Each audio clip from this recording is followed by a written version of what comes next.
ಇನ್ನು Iran Israel ಸಮರ ಸಿರಿಯಾದಲ್ಲಿ ಹೆಚ್ಚಿದ ಆತಂಕ ಕೂಡ ಇದೆ. ಈಗ ಸಿರಿಯಾದ ಡಮಾಸ್ಕ್ನಲ್ಲಿ ಜಮೀನಿನಲ್ಲಿ ಕ್ಷಿಪಣಿ ಬಿದ್ದಿದೆ. ಸಿರಿಯಾದ ಡಮಾಸ್ಕಸ್ನಲ್ಲಿ ಜಮೀನಿನಲ್ಲಿ ಕ್ಷಿಪಣಿ ಬಿದ್ದಿದೆ. ಡಮಾಸ್ಕಸ್ನ ವಿಮಾನ ನಿಲ್ದಾಣ ಬಳಿ ಬಿದ್ದಿರುವಂಥ ಮಿಸೈಲ್.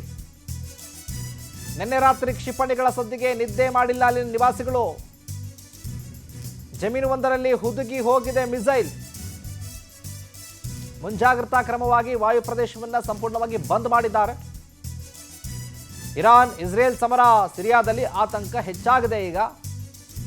ಯಾಕಂದ್ರೆ ಡಮಾಸ್ಕಸ್ನಲ್ಲಿ ಒಂದು ಜಮೀನಲ್ಲಿ ಕ್ಷಿಪಣಿ ಬಿದ್ದಿದೆ. ವಿಮಾನ ನಿಲ್ದಾಣದ ಬಳಿ ಇರುವಂತಹ ಮಿಸೈಲ್ ಇದು. ದಾಳಿಗಳ ಸದ್ದಿಗೆ, ಕ್ಷಿಪಣಿಗಳ ಸದ್ದಿಗೆ ನಿದ್ದೆ ಮಾಡಿಲ್ಲ ಅಲ್ಲಿನ ನಿವಾಸಿಗಳು. ಜಮೀನು ಒಂದರಲ್ಲಿ ಹುದುಗಿ ಹೋಗಿದೆ.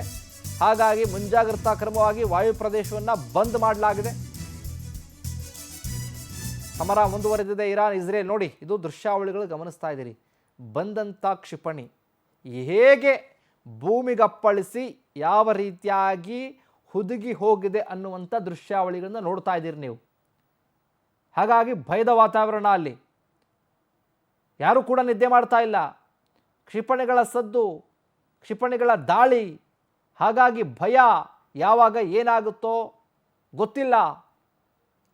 ಹಾಗಾಗಿ ಅಕ್ಕಪಕ್ಕದಲ್ಲಿ ವಾಯು ಪ್ರದೇಶದ ವಿಮಾನ ನಿಲ್ದಾಣದ ಪಕ್ಕದಲ್ಲೇ ಇರೋದ್ರಿಂದ ಸಂಪೂರ್ಣವಾಗಿ ಅವೆಲ್ಲ ಬಂದ್ ಮಾಡಿದ್ದಾರೆ ಅಲ್ಲಿ. ಇದು ಡಮಾಸ್ಕಸ್ನ ವಿಮಾನ ನಿಲ್ದಾಣದ ಬಳಿ ಬಿದ್ದಿರುವಂತಹ ಮಿಸೈಲ್. ಇದು ನೀವು ದೃಶ್ಯದಲ್ಲಿ ನೋಡ್ತಾ ಇದ್ದೀರಲ್ಲ, ಇದು ಈ ರೀತಿಯಾಗಿ ನೋಡಲಿಕ್ಕೆ ಸಿಗೋದು ಅಪರೂಪ. ನೋಡ್ಕೊಳ್ಳಿ.